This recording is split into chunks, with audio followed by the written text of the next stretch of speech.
Oke, selamat sore semuanya. Hari ini kita bertemu kembali di mata kuliah Financial Technology dan Data Analytics atau Fintech dan Data Analytics untuk sesi ketiga ya di tanggal 9 Maret 2026.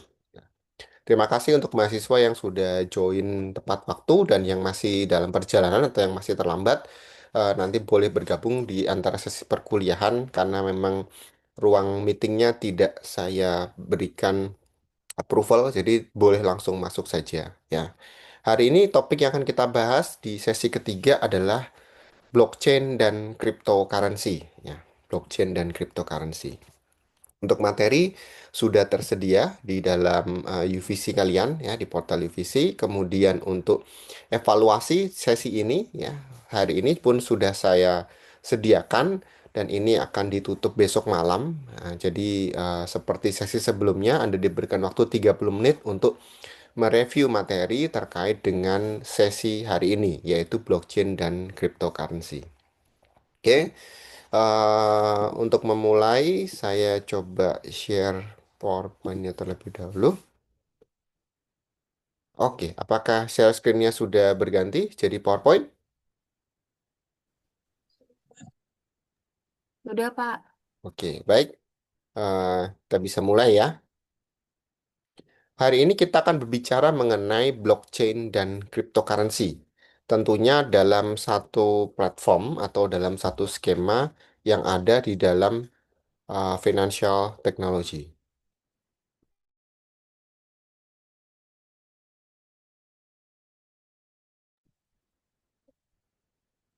Ya.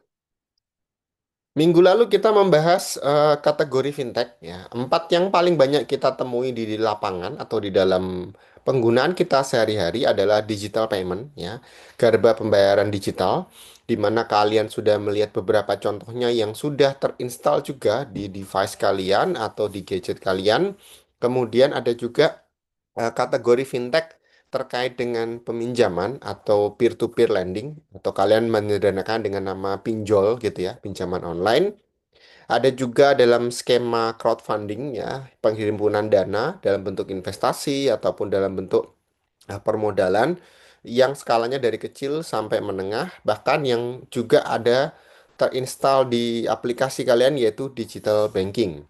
Salah satu kategori fintech pengembangan dari model bank konvensional ya. Kemarin kita membahas mengenai eh, open banking ya dan juga digital banking. Oke, itu adalah materi-materi yang sudah sempat kita bahas di pertemuan sebelumnya. Nah, sebelum saya lanjut ke pertemuan kali ini, karena topik yang kita bahas agak sedikit berbeda ya, kita bicara mengenai blockchain dan cryptocurrency. Apakah ada pertanyaan atau adakah yang ingin diperjelas atau diminta diperjelas kembali oleh mahasiswa terkait dengan materi yang sudah dibahas pada sesi sebelumnya? Ada?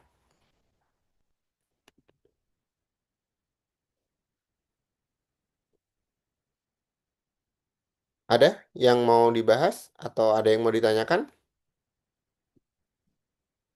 Kagak, Pak. Oke, belum ada ya. Oke, kalau belum ada, saya lanjut.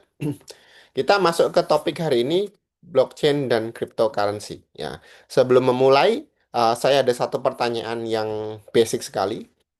Ada dari kalian yang sudah pernah beli kripto dan boleh saya tahu siapa yang pernah beli kripto dan kenapa tertarik membeli kripto? Ada dari kalian? Saya, Pak. Oh, gimana, Morris? Sebenarnya saya ditawarin oleh satu teman saya, Nicholas, Oke. sini lu Nicholas. Kenapa saya tertarik kripto? Karena ya, dia tuh sekali merem naiknya 41%, 56%, 28%. Jadi kayak kenaikannya cepat sekali gitu. Jadi kayak Mm-mm. sangat menarik. Agresif ya, profitnya agresif. Oke. Apa hanya itu pertimbangannya karena profit yang agresif atau ada pertimbangan lain, Morris?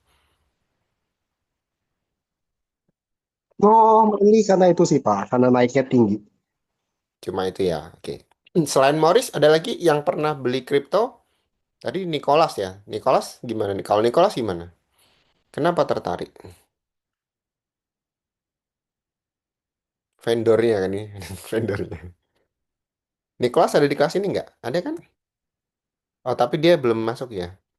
Oke, selain Morris, siapa lagi yang sudah pernah beli kripto dan kita pengen tahu aja, pengen mendengar alasannya kenapa sih tertarik beli kripto? Belum pernah? Nggak ada lagi? Oke. Ya, ya Belum, belum ada ya. dan kayaknya nggak bakal mau. Kenapa? Kenapa Vincent? Nggak pernah dan nggak bakal mau. Nggak pernah dan nggak bakal mau. Nah, itu juga ada pertanyaan, kenapa? Kenapa seperti itu, Vincent? Aduh, terlalu ini Pak, ekstrim Pak. Oh, kalau Vincent, apa namanya, mempertimbangkan risiko. Kalau Morris mempertimbangkan profit gitu ya. Jadi nggak ada yang salah, nggak ada yang benar. Karena itu adalah sebuah strategi ya. Dan itu adalah pilihan ya. Cuman di sini kita akan membuka siapa sih yang pernah beli kripto dan kenapa tertarik gitu ya. Nah, sesi ini kita akan bahas sebenarnya konsepnya kenapa sampai muncul ada yang namanya cryptocurrency. Sebenarnya awal dari yang namanya konsep blockchain atau rantai nilai yang muncul di dunia digital. Kemudian sebagai bentuk mekanisme pembayarannya atau mekanisme pertukarannya muncullah yang namanya cryptocurrency. Nah, nanti kita akan melihat bagaimana perbedaannya, kemudian regulasinya, serta identifikasi risiko maupun peluangnya. Kita start dari ekosistemnya dulu, yang dimulai dari namanya blockchain. Ya. Blockchain itu sering disebut juga dengan distribute ledger technology. Ya. Ledger itu adalah buku besar, teknologi berarti adalah ekosistemnya dia, dan dia merupakan skema sama seperti model portfolio keuangan, tetapi basisnya adalah teknologi dan dia tersimpan di dalam dunia digital. Itu adalah skema dasar yang apa ya, menjadi ekosistem awal terbentuknya yang namanya blockchain. Jadi, secara konsentrasi menurut World Economic Forum, blockchain itu dianggap sebagai sebuah sistem pencatatan digital, ya. Sama seperti sistem pencatatan akuntansi, tapi ini basisnya adalah digital dan dia terdesentralisasi, sekalipun dia aman dan juga transparan dan dia terjamin oleh ekosistem yang ada di dalam perekonomian dunia. Artinya secara global penggunaan blockchain itu sudah diterima, ya, sudah terbuka dan diterima. Dan karakteristik dari blockchain sendiri itu sifatnya decentralized ya, tergantung dari di mana dia dibuatnya, server utamanya. Kemudian dia immutable ya. Semua yang terdaftar di dunia digital itu sudah punya ID karakteristik masing-masing, jadi nggak mungkin bisa dirubah, dia immutable. Kemudian transparan, karena itu adalah skema dasar permainan di dunia digital, semua bisa diakses dan dia diamankan dengan yang namanya kriptografi ya atau mekanisme secara kriptografi. Ini adalah paket dasar ekosistem dari blockchain itu sendiri. Nah, gimana cara kerjanya blockchain? Mirip seperti transaksi akuntansi. Ketika ada transaksi dasar yang terjadi, kita biasa melakukan penjurnalan atau pencatatan. Nah, blockchain juga sama, dia memverifikasi proses tersebut oleh network atau jaringan, yang dalam bahasa sistem kita sebutnya adalah node. Ya. Node ini punya kelompoknya masing-masing. Dia dibagi sesuai dengan blok-bloknya atau kelompok blok-bloknya. Kemudian sesama blok atau beberapa blok itu akan dihubungkan dengan satu model rantai kerja atau rantai pasokan nilai. Dan disitulah yang dikatakan sebagai skema blockchain. Jadi blockchain pada dasarnya adalah menghubungkan jaringan yang menghubungkan antar blok di dalam sebuah sistem transaksi ya. Contoh yang paling sederhana kalau kita bicara dari akuntansi yang paling mudah adalah ketika terjadi transaksi pembelian secara kredit. Berarti nanti akan ada blok penerimaan barang, akan ada blok munculnya hutang ya. Ada blok munculnya piutang karena ada transaksi secara kredit ya. Hutang muncul kepada si konsumen, piutang muncul dalam catatannya si vendor. Jadi itu dihubungkan dalam satu skema transaksi. Jadi ada tiga blok yang saling terkait. Dan juga nanti pada pas saat pelunasan atau pembayaran muncul satu blok baru, yaitu blok pencatatan uang kas. Nah, itu cara kerja atau skema dasar dari yang namanya blockchain. Secara spesifik, sistemnya sama seperti sistem akuntansi, mirip ya. Hanya dia verifikasinya oleh network dan semua dilakukan dalam versi digital. Nah, ada tiga konsep penting yang muncul di dalam penggunaan blockchain. Ada hash, ada node, ada konsensus. Ya. Satu persatu kita lihat ya. Hash itu apa? Hash itu adalah fungsi matematikanya. Ya. Kalau di akuntansi kita kenal seperti aset sama dengan ekuitas plus liabilitas. Jadi penjumlahan itu akan menyebabkan sisi kiri dan kanan menjadi sama, balance. Nah, hash itu juga sama.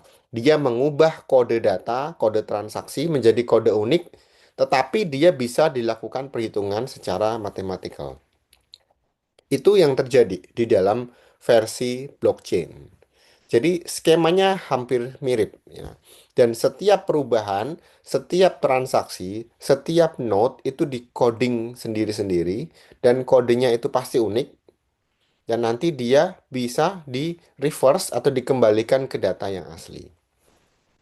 Itu karakteristik yang pertama yang tersimpan di dalam blockchain, ada hash. Yang kedua adalah node. Node tadi sempat saya singgung, node adalah network atau jaringan. Jadi dia yang menghubungkan antara satu blok ke blok yang lain dan juga ketika blok itu melewati sebuah jaringan, dia punya copy datanya atau salinan datanya. Nah, node sendiri punya beberapa kategori. Ada yang full node, jadi setiap data yang muncul itu punya kopiannya lengkap, tersimpan dengan lengkap. Kalau light node berarti dia hanya tersimpan secara temporer. Dalam jangka waktu tertentu, data tersebut bisa dihilangkan atau bisa dihapus. Sedangkan kalau mining node itu digunakan untuk melakukan verifikasi transaksi atau create node yang baru atau blok yang baru. Ya, itu mekanisme dasarnya. Ya.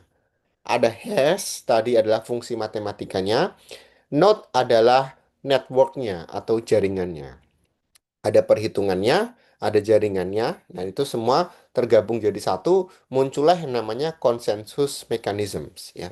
Konsensus ini adalah bagian dealingnya atau persetujuannya. Jadi ketika ada transaksi, ketika ada perhitungan, ketika ada transfer yang terjadi mungkin gitu ya, ada agreement yang terjadi, maka nanti akan ada model persetujuan secara fungsional, baik dalam bentuk proof of work ya ataupun proof of stake. Ya. Proof of work atau proof of stake. Proof of work itu biasanya lebih komplit. Kalau proof of stake dia menggunakan versi yang lebih sederhana. Jadi sebetulnya sama, intinya dia adalah proving, ya, bagian pembuktian. Itu namanya consensus mechanisms, ya. Contoh yang misalkan proof of work itu adalah versinya Bitcoin. Ya.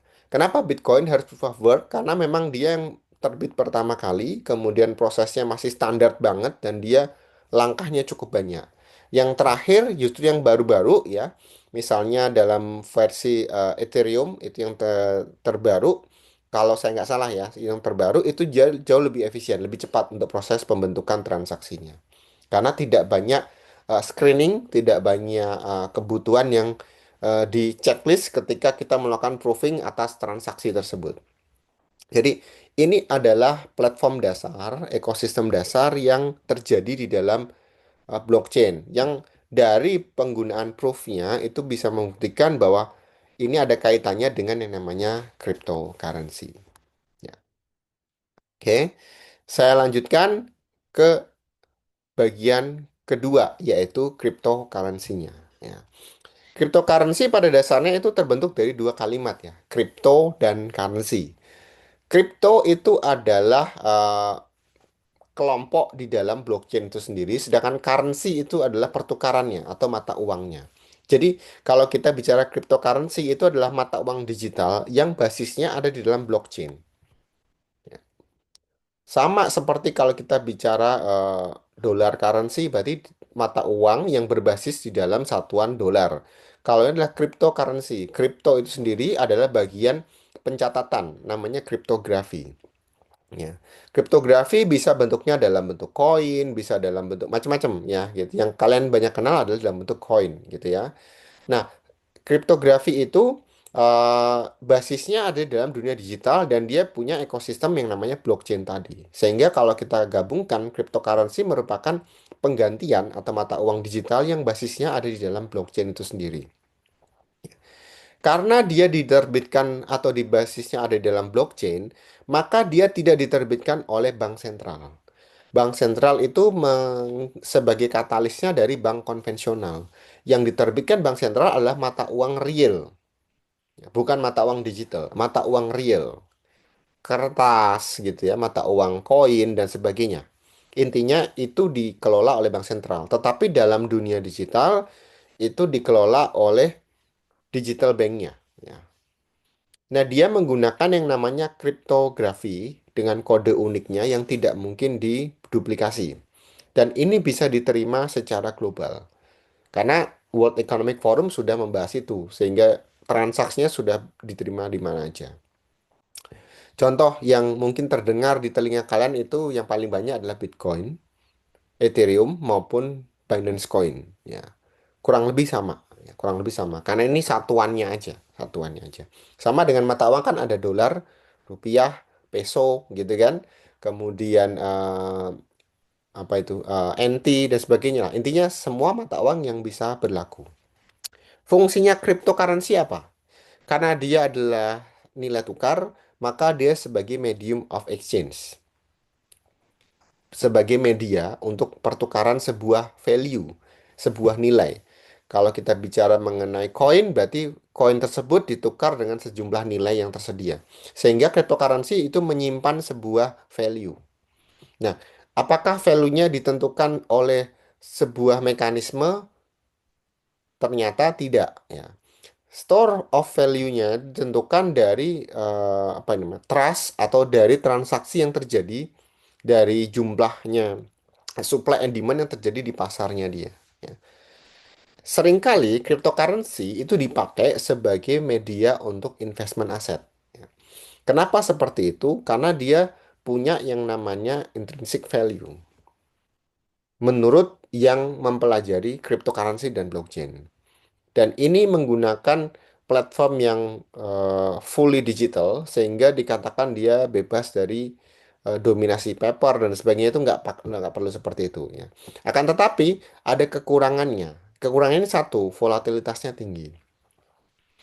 Dalam hal pertukaran nilai, volatilitas itu artinya pergerakan naik turunnya itu menjadi cukup besar, relatif punya pergerakan yang lebih liar, sehingga kalau dia punya return, itu returnnya bisa tinggi, tapi kalau dia jatuh, jatuhnya juga bisa dalam. Nah, itu yang tadi sempat diangkat oleh satunya Vincent, satu Maurice tadi. Kalau Morris melihat bahwa, oh untungnya besar, betul, karena volatilitasnya tinggi. Nah, tetapi kalau Vincent melihat nggak mau takut rugi gitu kan. Oke, karena apa? Dia melihat risikonya juga besar. Nah, ini sepadan atau sejalur dengan hukum keuangan secara umum. High risk, high return. Ya. Aset yang punya risiko paling tinggi, dia juga punya return yang paling tinggi. Itu dikatakan volatile. Ya. Dan aset yang volatile itu pasti banyak diminati. Tapi juga banyak yang mendatangkan kerugian. Karena yang bisa mendapatkan benefit dari volatilitas ini biasanya sekitar 1-2% orang aja. Ini adalah mekanisme dari yang namanya cryptocurrency. Tadi sempat disebutkan ada yang namanya smart contract. Smart contract itu adalah platform digital yang berisi kontrak otomatis ketika ada transaksi penjualan, pembelian yang semuanya disimpan atau terjadi di dalam rangkaian blockchain itu sendiri. Platform utamanya biasanya Ethereum biasanya, tapi dia dipakai untuk apa? Bisa untuk apa ya, pencarian data, pengimpunan data, kemudian ada juga untuk crowdfunding, ada juga dipakai oleh non-fungible token atau NFT, dan juga bisa digunakan untuk tracking dari supply chain itu sendiri. Karena dia sistemnya basis digital kan, jadi lebih mudah untuk dicek seperti itu. Nah, Indonesia sendiri sudah mengizinkan penggunaan kripto itu sendiri. Jadi kalau tadi Mauris bilang sudah transaksi dengan kripto, oke, itu aman. Kenapa? Karena di Indonesia dia diakui. Tapi ada catatannya ya, diakuinya sebagai barang komoditas. Maksudnya apa? Barang komoditas itu artinya barang yang terjadinya itu berdasarkan supply dan demand dari pasar dan dia sifatnya unrenewable ya. Artinya dia bisa habis di pasaran dan tidak bisa dilakukan proses terus-menerus. Jadi bukan sebagai alat investment yang pasti, tetapi dia boleh diakui sebagai komoditas. Dan di Indonesia belum bisa diakui sebagai alat pembayaran yang sah. Masih uang kas, ya, uang rupiah. Kalau kita bayar belanja sesuatu, ganti deh pakai kripto, nggak bisa. Ya. Hanya sebagai investment tool saja di Indonesia. Dan ini sudah diawasi oleh regulator kita, Bank Indonesia yang pertama dalam proses pembelian, dan yang kedua regulator khusus untuk dunia eh, perdagangan komoditas ya karena dia sifatnya diakui komoditas maka yang mengatur atau yang mengawasi namanya BAPEPTI, Badan Pengawas Perdagangan Berjangka Komoditi. Nah, barang komoditas itu sama seperti komoditas-komoditas lain yang ada di Indonesia. Ya, misalkan komoditas pangan, jagung, kemudian singkong, dan sebagainya. Atau komoditas tambang, emas, perak, nikel, tembaga, dan seterusnya. Batu bara, dan seterusnya. Ya, itu namanya barang-barang komoditas yang semuanya diawasi oleh Bapepti dalam proses transaksinya. Jadi dia tidak ada sangkut pautnya dengan alat pembayaran di Indonesia. Dia hanya sebagai alat investasi. Nah, ketika kalian bersinggungan dengan cryptocurrency, gitu kan, ada beberapa risiko yang harus kita pertimbangkan. Yang pertama, masalah volatilitas harga. Ya, selamat buat yang punya keuntungan besar. Ya, tapi juga silakan merenung buat yang mengalami kerugian besar. Ya, karena volatilitasnya tidak bisa ditebak. Tinggi sekali volatilitasnya. Kemudian, karena ini sifatnya tidak ada underlying aset, ya, kripto tidak punya underlying aset, tidak ada bentuk fisik perusahaannya, tidak ada bentuk fisik barang yang kalian bisa pegang, ya. Berarti dia sifatnya lebih spekulatif. Dan barang spekulatif cenderung dia rawan terjadi bubble. Kalau ada crash, ya sudah, gitu. Karena tidak bisa kita punya underlying asetnya. Cryptocurrency transaksinya terjadi di blockchain atau menggunakan platform digital. Jadi dia juga rawan kasus cybercrime. Tiba-tiba bisa hilang, sangat mungkin, ya. Kemudian bisa juga menjadi ajang untuk melakukan money laundering, ya. Meskipun sudah jelas-jelas tertulis, dia bukan alat pembayaran yang sah, tapi bisa jadi sebagai skema money laundering. Dan tadi sempat saya sebut, dia nggak punya underlying asetnya, ya. Ini menjadi satu risiko yang perlu kalian pertimbangkan, ya. Tapi untuk misalkan belajar, boleh-boleh saja, ya. Tidak ada yang salah ketika kalian mau belajar, tetapi ingat, kembali lagi keputusan sebuah investasi, baik dalam bentuk kripto, ya, dalam bentuk apapun gitu ya, itu kembali lagi itu menjadi tanggung jawab pribadi. Ya. Ada dua kasus yang sering kita temukan itu misalkan ada yang terjadi di awal tahun ini aja deh, misalkan nilai exchange-nya turun ya dari kripto itu sendiri, kemudian ada juga yang namanya token-token yang sifatnya dia scam, ya, yang mengalami kerugian besar. Beberapa kasus yang cukup menonjol adalah di tahun 2026 itu kasusnya SafeMoon, ya. SafeMoon ini dia melakukan penipuan dengan cara securities fraud dengan menggunakan cryptocurrency sebagai media untuk money laundering.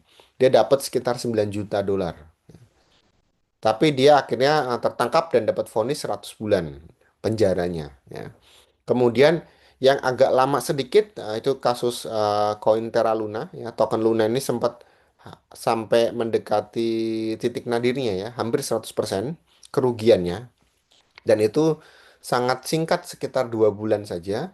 Dia memicu kepanikan global maupun crypto crash tahun 2022, di mana turunnya itu diawali 1 hari aja langsung 50%, kemudian hampir sampai menjadi 100%. Ya. Selain itu masih juga ada beberapa kasus penipuan terkait dengan influencer-influencer yang kasusnya trading lah, ada sinyal-sinyal trading palsu dan promosi-promosi dari agen-agen yang nggak berizin gitu. Dan juga kasus bursa kripto yang apa ya melewati standar kepatuhan dari sebuah transaksi di negara tersebut. Itu juga perlu kita perhatikan karena beberapa kasus-kasus ini memang menyerang bukan di institusi, tapi justru di investor pribadi atau para retail. Gitu ya. Nah, setelah kita bicara risiko, bukan berarti blockchain dan cryptocurrency ini menjadi buruk gitu. Enggak, tapi kita bisa melihat ada peluang di balik itu. Ya. Peluangnya apa sih kalau kita lihat? Untuk masa depan, karena dia menggunakan skema dari rantai nilai, ya, blockchain itu sendiri, maka dia kemungkinan besar bisa digunakan sebagai digital currency yang baru. Bukan hanya untuk digital identity, menggunakan identitas tunggal dari dunia digital, bisa juga dipakai sebagai voting system. Kalau di Amerika sudah ada, di kita belum ada. Kita masih pemilunya masih pakai bilik-bilik gitu ya. Kalau di sana nggak, voting sistemnya sudah menggunakan digital. Bisa untuk supply chain, bisa untuk register pembelian tanah dan bangunan. Bahkan di Indonesia saat ini sedang dirintis yang namanya Central Bank Digital Currency, CBDC. Ya. Ini adalah proyek rupiah digital yang dimiliki oleh Bank Indonesia. Jadi nantinya kalau sudah jadi, kalau sudah resmi, maka digital currency atau rupiah digital itu bisa menjadi alat pembayaran yang sah selain daripada alat pembayaran fisik rupiahnya. Indonesia sudah memulai, tetapi ini masih panjang ya. Ini baru awalnya saja. Karena melihat bahwa blockchain itu bisa bermanfaat selain hanya untuk cryptocurrency aja.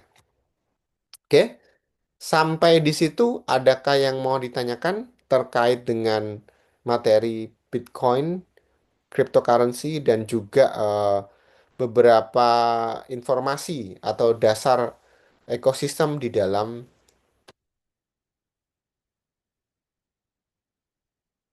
blockchain itu sendiri? Ada yang mau ditanyakan?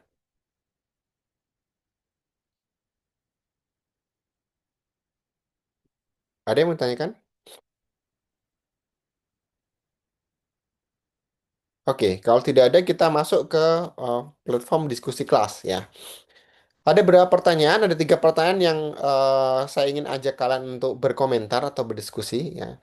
Yang pertama, apakah kripto itu sendiri ya, cryptocurrency layak disebut sebagai mata uang dari materi yang sudah kita pelajari? Siapa yang mau berpendapat? Apakah cryptocurrency itu layak disebut sebagai mata uang?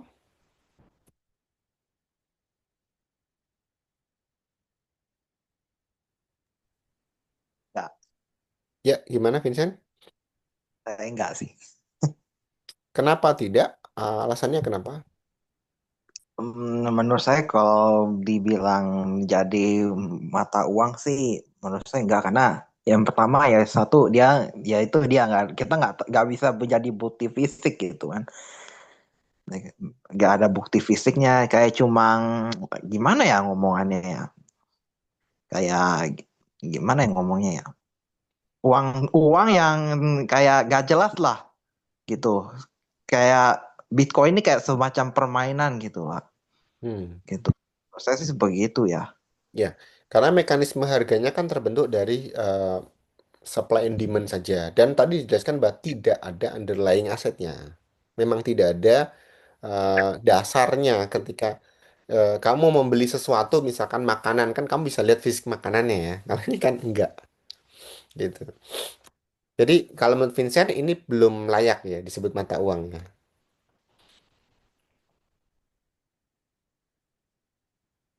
Oke, apakah ada yang tidak sependapat dengan Vincent? Apakah ada yang Saya mau tahu. berpendapat? Ya, gimana, Morris? Menurutku kripto layak disebut mata uang. Kenapa? Karena kita butuh mata uang yang selain dolar yang bisa dipersatukan kayak yang semua negara bisa pakai. Kan ada, kalau nggak salah ada pembicaraan tuh kayak apa ya mata uang lagi yang mau dipakai yang bukan dolar tapi bisa kayak internasional. Menurutku kripto itu bisa layak penggantinya dolar, alternatifnya dolar lah. Jadi apa? Oke. Biar nggak semua orang pakainya dolar-dolar mulu. Jadi Ya, bisa apa? Jadi seperti kripto. ya Buat ngelawan maksudnya dolar juga. betul. Maksudnya Maurice adalah memang saat ini belum, tapi yang diharapkan dari Maurice tadi ada satu mata uang yang bisa diterima seluruh masyarakat secara global gitu kan ya. Kayak seperti di Eropa itu ada euro. Kita pakai negara mana aja diterima. Nah, kemungkinan kripto dalam jangka panjang kamu melihat harusnya bisa karena dia tidak ada skala misalkan apakah ini sesuai dengan dolar, rupiah dan sebagainya, tapi dia bisa diterima di mana aja. Maksud Maurice begitu ya?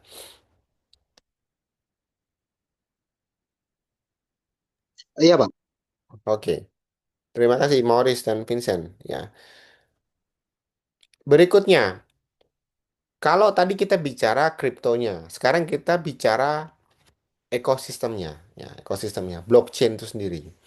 Kalau menurut kalian, apakah blockchain di masa depan itu nanti bisa menggantikan status atau fungsi dari yang namanya bank?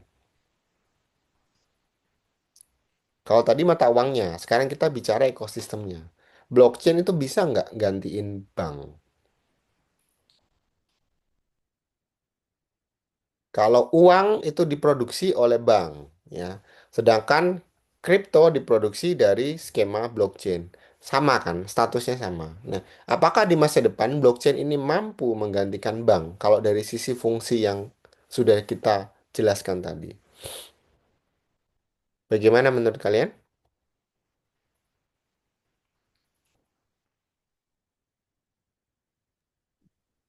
Menurut saya sih kayak nggak mungkin, Pak. Nggak mungkin sih, Pak. Apa pertimbangannya, Vincent? Gimana ya? Kita pasti kalau uang tuh uang segala macam gitu pasti kita ya butuh bukti fisik gitu kan. Nggak bisa dong, masa kayak ini kan kayak robot gitu kan. Yes. Uang dihasilkan robot, jadi kayak imajinatif. Dan kalau menggantikan, wah berarti tingkat bahayanya juga tinggi dong, kan nggak ada campur tangan manusianya juga. Berarti bakal ini deh ya gimana ya, banyak penipuannya lah, banyak scam yang bakal terjadi gitu. Oke, Vincent. Jadi kita balik lagi ya. Fungsi dasarnya bank itu apa? Apakah bank itu hanya berfungsi untuk mencetak uang saja? Kan tidak ya. Bank itu fungsinya banyak. Selain dia memproduksi uang, dia juga menjaga jumlah uang beredar. Jumlah uang beredar. Apakah fungsi itu bisa digantikan dengan blockchain? Saya rasa tidak. Dia adalah sistem, mekanisme, ya. Sedangkan bank memang masih ada otak manusianya di situ, di dalamnya. Itu satu. Yang kedua, fungsi lain dari bank apa?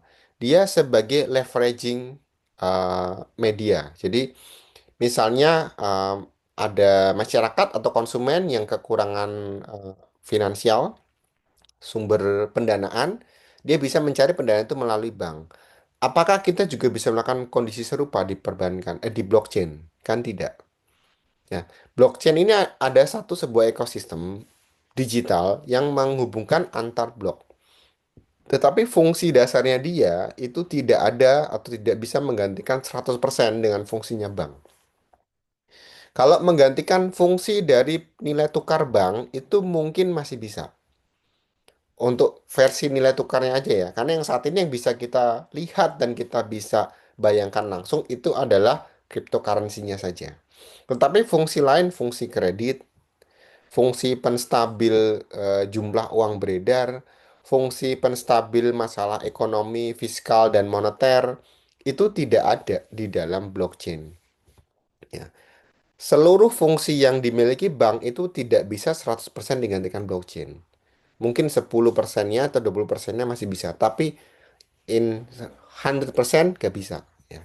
Karena fungsi bank itu jauh lebih besar, karena bank sendiri sudah ada itu berdirinya itu udah jauh lebih lama ya, mungkin ratusan tahun, ya 100 tahun lebih sebelum blockchain itu ada. Jadi secara fungsi dia sudah ketinggalan cukup jauh.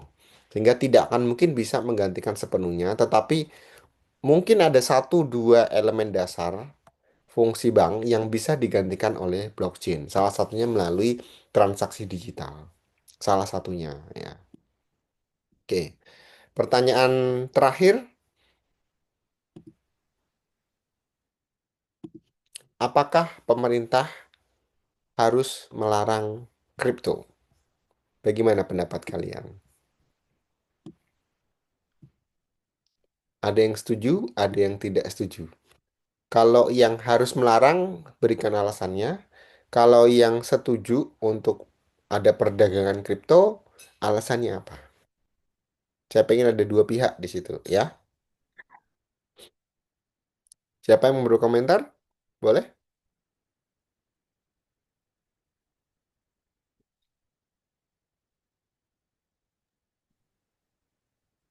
Kalau menurut saya relatif sih, Pak. Gimana relatifnya, Vincent? Mungkin pemerintah akan melarang kalau sudah terjadi kayak penipuan massal ya untuk kripto ini kayak banyak kasusnya lah. Mungkin Hmm. pemerintah akan melarang. Tapi selama kasus-kasus kripto belum gitu banyak ya tidak akan melarang sih. Oke, berarti dasarnya adalah ada banyak kejadian yang mungkin merugikan masyarakat. Jadi kalau itu terjadi atau itu banyak bermunculan, maka pemerintah harus melarang. Gitu ya, Vincent ya. Ada sudut pandang yang lain? Yang pro, siapa yang pro? Yang pro dengan kripto, maksudnya yang pro dengan kripto, ada?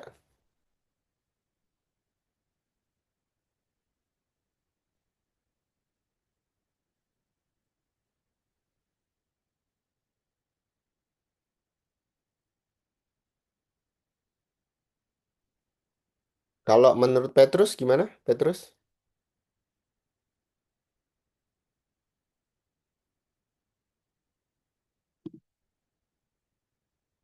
apakah pemerintah harus melarang kripto?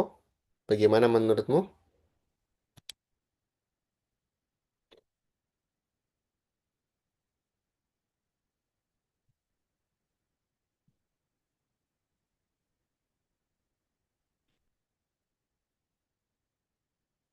Atau saya coba Antonius, gimana Anton? Menurutmu gimana?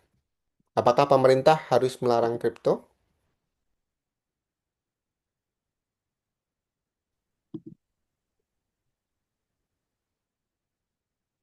Nggak kedengeran, Ton.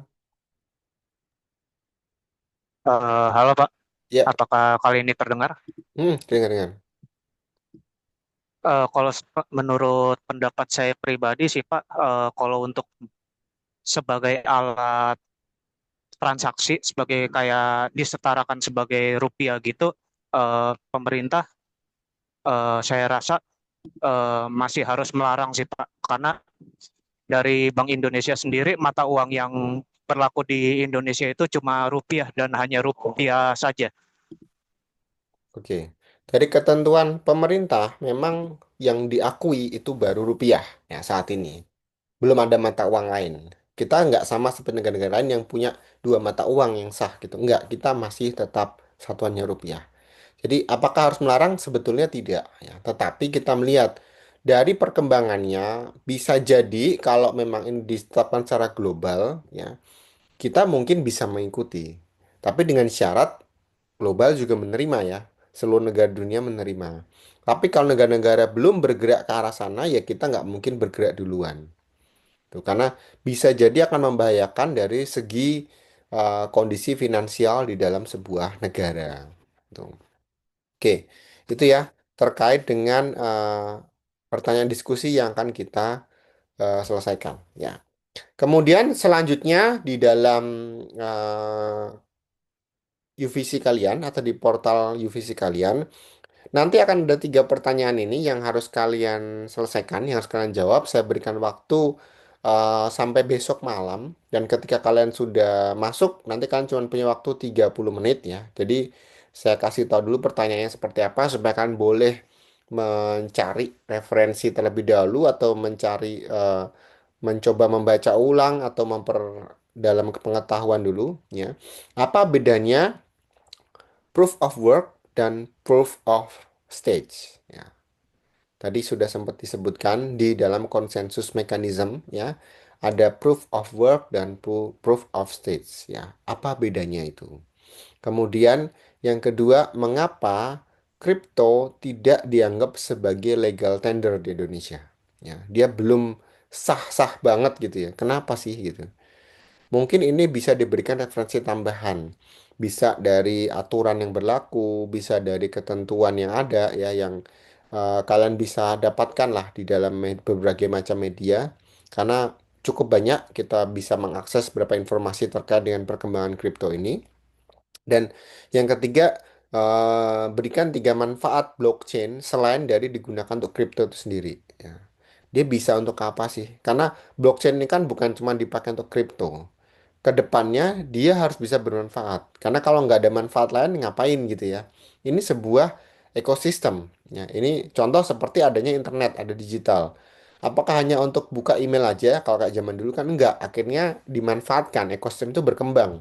Ya, menjadi video conference, menjadi penggunaan macam-macam lah untuk platform media sosial dan sebagainya. Jadi itu adalah manfaat dari perkembangan internet. Nah, dengan cara yang sama, saya ingin melihat dari sudut pandang kalian, apa tiga manfaat yang kita bisa dapatkan kalau kita mulai memfokuskan kepada area ekosistem blockchain saja, selain daripada kripto itu sendiri. Ya. Itu adalah tiga pertanyaan dasar untuk saya melihat evaluasi dari materi ini sudah bisa kalian serap dengan baik atau tidak. Ya. Nanti untuk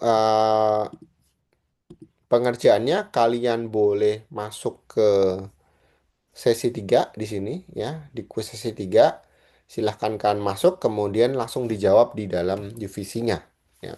Ketika kalian mulai masuk di situ saya berikan waktu 30 menit sampai selesai untuk kalian submit. Kira-kira itu dari saya.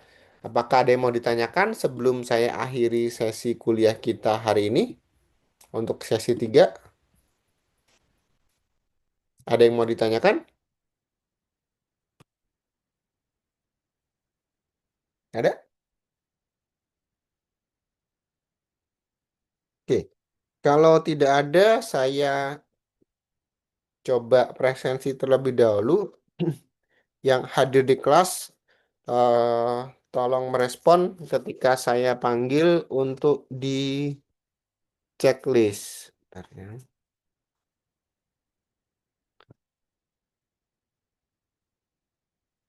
Cindy Natisha, ada Cindy Natisha?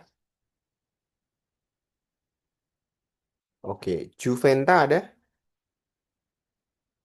Hadir, Pak. Oke. Miki ada Miki? Hadir, Pak. Oke. Gavin? Hadir, Pak. Oke. Luna? Iya, Luna hadir, Gan. Pak. Oke. Hadir, Pak. Maurice, tadi ada ya Maurice ya. Devia, Devia. Hadir, Pak. Oke. Zevanya Yafet. Hadir Pak. Angelia Oktaviani. Hadir, Pak. Nicholas. Hadir, Pak. Stephen Rich. Hadir, Pak. Victor. Hadir, Pak. Antonius tadi ada. Ronaldo Hadi. Hadir Pak. Oke. Devita. Hadir, Pak. Jody Christian. Hadir, Pak.